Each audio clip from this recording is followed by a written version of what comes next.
नमस्कार बंधुरा केमन आছেন আপনারা সবাই आशा করছি সবাই অনেক ভালো আছেন। আমার চ্যানেলে আরো একটা নতুন পর্ব দেখার জন্য আপনাদের সকলকে অনেক স্বাগত জানাই। আজকে আমি তৈরি করে দেখাবো শক্তিগড়ের বিখ্যাত ল্যাংচা। একদম সহজভাবে আর সামান্য উপকরণে আজকের এই ল্যাংচার রেসিপিটা বানানোর চেষ্টা করেছি। আশা করছি আপনাদের দেখে অনেক ভালো লাগবে। তো আজকের এই ল্যাংচাগুলো তৈরির জন্য কিন্তু কোনো রকমের ছানা বানাতে লাগবে না আর কোনো রকমের ক্ষীরও বানাতে হবে না। তো আজকে আমি যেইভাবে ল্যাংচাগুলো তৈরি করব আপনারা অবশ্যই এইভাবে ফলো করে বানিয়ে দেখবেন বন্ধুরা, একদম পারফেক্ট এবং তার সঙ্গে নরম তুলতুলে তৈরি হবে। তো অবশ্যই রেসিপিটা পুরোটা দেখতে থাকুন আর ভালো লাগলে একটা লাইক এন্ড শেয়ার করে যাবেন। আর আপনি আমার চ্যানেলে যদি নতুন এসে থাকেন তাহলে অনুরোধ রইল চ্যানেলটিকে অবশ্যই সাবস্ক্রাইব করে রাখবেন। তো চলুন দেখতে থাকুন আমার আজকের রেসিপি। তো আজকে এই ল্যাংচা মিষ্টিগুলো তৈরির প্রধান উপকরণ হচ্ছে আমুল দুধের পাউডার।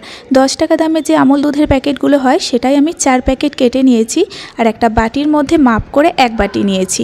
এবার যেই বাটি করেই আমুল দুধটা দিয়েছি সেই বাটিরই মাপ করে 3 ভাগের 1 ভাগ এখানে ময়দা দিচ্ছি। আপনাদের বোঝার সুবিধার জন্য কিন্তু চামচে করে তুলে নিলাম ময়দাটা। 2 চামচ দিলেই কিন্তু পরিমাণটা একদম সঠিক হবে। আর এই পরিমাণগুলো কিন্তু একদম ঠিকঠাক দিতে হবে, তবেই কিন্তু মিষ্টিটা সফট হবে, না হলে কিন্তু শক্ত হয়ে যাবে। এবার আমি বেকিং পাউডার দিয়ে দিচ্ছি 2 চিমটে মতো, খুব একটা বেশি কিন্তু দেবেন না, তাহলে আবার ভাজার সময় মিষ্টিগুলো ভেঙে যেতে পারে। এবার আমি রিফাইন্ড অয়েল দিয়ে দিচ্ছি 2 চামচ। তো বন্ধুরা আপনারা কিন্তু এই তেলের পরিবর্তে ঘিটাও দিতে পারেন, তাতে কিন্তু আরও বেশি ভালো লাগবে মিষ্টিটা। তো এবার সব কিছু একসঙ্গে একটু ময়াম দিয়ে নিলাম। ময়াম দেওয়ার পরে এখন এই ডোটা মেখে নেওয়ার জন্য আমি জল ইউজ করছি। আপনারা কিন্তু জলের জায়গাতে দুধটা নিতে পারেন, তাতেও হবে, তবে দুধটা অনেক সময় থাকে না, আপনারা এইভাবে জল দিয়েও মেখে নিতে পারেন।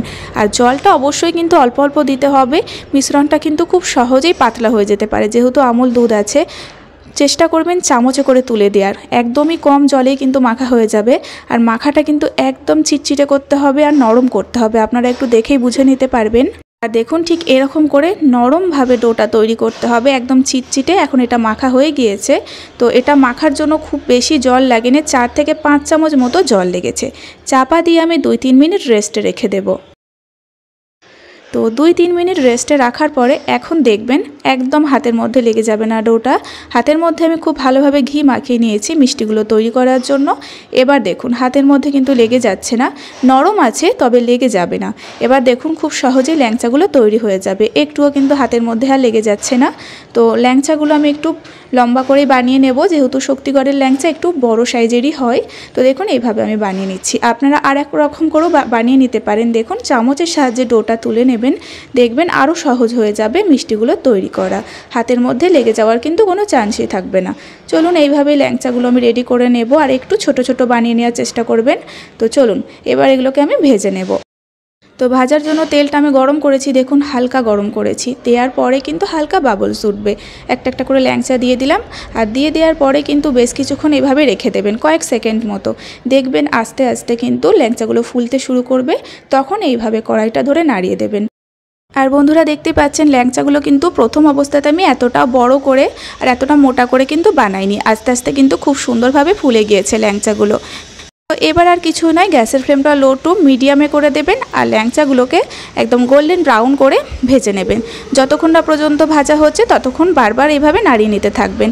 চেষ্টা করবেন ল্যাংচাগুলো যখন শক্ত হয়ে যাবে তখন থেকেই খুন্তি দিয়ে নেড়ে ছেড়ে নেওয়ার। এখন কিন্তু ল্যাংচাগুলো খুব ভালো মতো শক্তও হয়েছে, তেলের মধ্যেও ভেসে উঠেছে আর বেশ বড় বড় হয়ে গিয়েছে। এবার আমি খুন্তির সাহায্যে নেড়ে চেড়ে ল্যাংচাগুলো কালার আসা পর্যন্ত ভেজে নিচ্ছি। আর এই ল্যাংচাগুলো ভাজতে একদমই সময় লাগবে না, 2-3 মিনিটের মধ্যে কিন্তু ল্যাংচাগুলো খুব সুন্দর একটা কালার চলে আসবে। আর দেখতেই পাচ্ছেন এখন কিন্তু ল্যাংচাগুলো একদম পারফেক্টভাবে ভাজা হয়ে গিয়েছে। দেখুন কতটা সুন্দর ভাজা হয়েছে, একটাও ভেঙে যায়নি, একদম পারফেক্টভাবে ভাজা হয়েছে। তো চলুন এগুলোকে এখন তেল ঝরিয়ে ভালোভাবে নামিয়ে নিতে হবে। আজকের এই ল্যাংচার রেসিপিটা প্রত্যেকটা টিপস ফলো করে বানালে কিন্তু আপনারা একদম পারফেক্ট নরম তুলতুলে ল্যাংচাগুলো তৈরি করতে পারবেন। তো সমস্ত ল্যাংচাগুলো কিন্তু আমি তেল ঝরিয়ে নামিয়ে নিলাম। আর দেখুন ভাজার পরে কতটা সুন্দর দেখতে লাগছে, একদম পারফেক্টভাবে কিন্তু ভাজা হয়েছে। এবার এই ল্যাংচাগুলোকে শিরার মধ্যে দিতে হবে, তার জন্য শিরা বানিয়ে নেব। একই বাটির মাপ করে 1.5 বাটি আমি চিনি দিলাম আর 1.5 বাটি জল দিয়ে দেব। আর 3টে এলাচ ফাটিয়ে দিয়ে দিলাম। যতটা চিনি ততটা এখানে জল দেবেন, কারণ এখানে কিন্তু পাতলা শিরা তৈরি হবে, কোনো রকম মোটা বা তারের শিরা কিন্তু তৈরি হবে না। তো চিনি আর জল দেওয়ার পরে এবার চিনি জলটাকে ভালোভাবে মিশে যেতে দিতে হবে। আর মিশে গিয়ে যখন জাস্ট হালকা করে ফুটে উঠবে তখনই কিন্তু ল্যাংচাগুলোকে দিয়ে দিতে হবে। এই শিরাটা একদমই ফোটানো যাবে না। ল্যাংচাগুলো দেওয়ার পরে খুব ভালোভাবে মিশিয়ে নিতে হবে। তো ল্যাংচাগুলো দিয়ে শিরার মধ্যে মেশাতে যতক্ষণ সময় লাগবে ততক্ষণই এটাকে ফুটিয়ে নেব। দেখুন এখনও কিন্তু গ্যাসের ফ্লেমটা আমি অফ করিনি। তো বন্ধুরা, এই শিরার মধ্যে ল্যাংচাগুলো মেশাতে যতক্ষণ সময় লেগেছে ঠিক ততক্ষণই এটাকে জাস্ট হালকা ফোটানো হয়েছে। এবার ফ্লেমটা আমি অফ করে দিলাম আর চাপা দিয়ে প্রায় 1 ঘন্টা আমি এভাবে রেখে দেবো।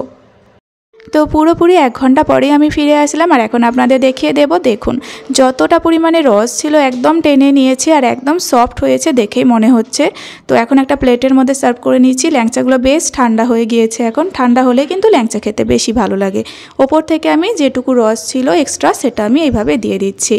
তো বন্ধুরা, আপনারাই দেখে বলুন তো ল্যাংচাগুলো কতটা দেখতে সুন্দর হয়েছে। আর একদম সহজভাবে বানিয়ে দেখানোর চেষ্টা করেছি। এইভাবে যদি আপনারা ল্যাংচাটা বাড়িতে তৈরি করেন একদম নরম তুলতুলে হবে আর তার সঙ্গে কিন্তু পারফেক্ট তৈরি হবে। তো কোনো রকম ছানা বানানো বা ক্ষীর বানানোর ঝামেলা ছাড়াই শুধুমাত্র গুঁড়ো দুধের প্যাকেট দিয়েই আপনারা খুব সহজে এই ল্যাংচাগুলো তৈরি করে নিতে পারবেন। আর খুবই সামান্য গুঁড়ো দুধ আর তার সঙ্গে কিন্তু সামান্য ময়দা দিলেই এতগুলো ল্যাংচা আপনারা খুব সহজেই বানিয়ে নিতে পারবেন। তো দেখুন কতটা নরম তুলতুলে হয়েছে, আপনারা দেখেই বুঝতে পারছেন। তো কেমন লেগেছে বন্ধুরা আমার আজকের রেসিপি? ভালো লাগলে একটা লাইক কমেন্ট করে দেবেন আর আমার চ্যানেলটিকে সাবস্ক্রাইব করে নেবেন। আবারও ফিরে আসবো এরকম সহজ কোনো ভালো ভালো রেসিপি নিয়ে। ততক্ষণে আপনারা সকলেই ভালো থাকবেন এবং সাবধানে থাকবেন।